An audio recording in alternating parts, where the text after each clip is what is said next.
Hey guys, how you going? Michael here from Adjust. Today I'll be presenting to you a case that'll go on from my last video on bicep tendinitis and why I believe it's an overdiagnosed condition. And the case I'll be going through is one of my clients and close friends, and it's an extreme case of how poor biomechanics over time can result in this pain in the elbow. If we keep ignoring it over and over and over, it can actually result in a broken bone.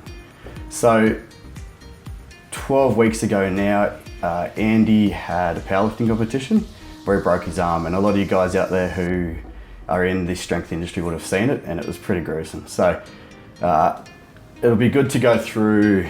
I've got a picture here of, this is unweighted, so things do change a lot when we have a weight on the back.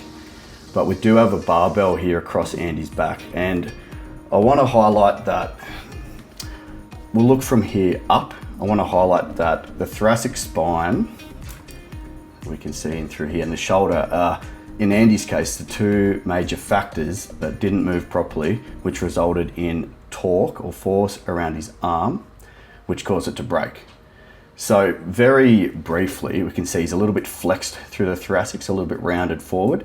He's poking his chin out forward to compensate for that. He's weak and also immobile through external internal rotation in the shoulder. Consequently, his wrists extend. So extended wrists are always one of the first signs to suggest there's something going on up here.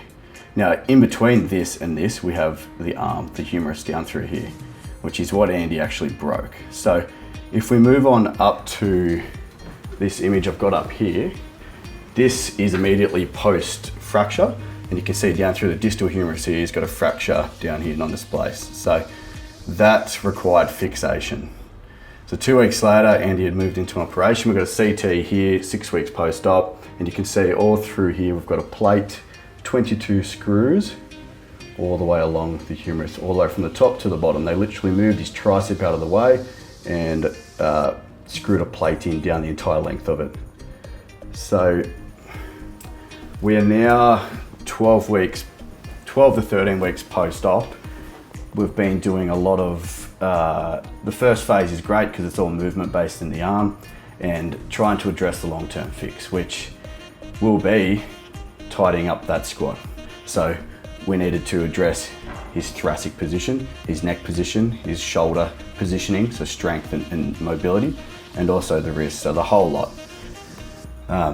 It's a great opportunity to work on it because you can't load the bone up much anyway through its healing phases. Now that we're 12 to 13 weeks post-op, he's been given the all clear to return to some weight training.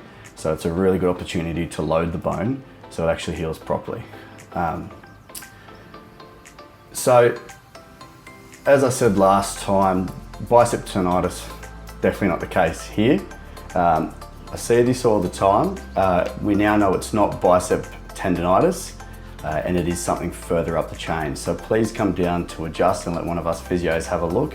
I can guarantee that we should be able to address it nice and early so you don't end up with a break like Andy did.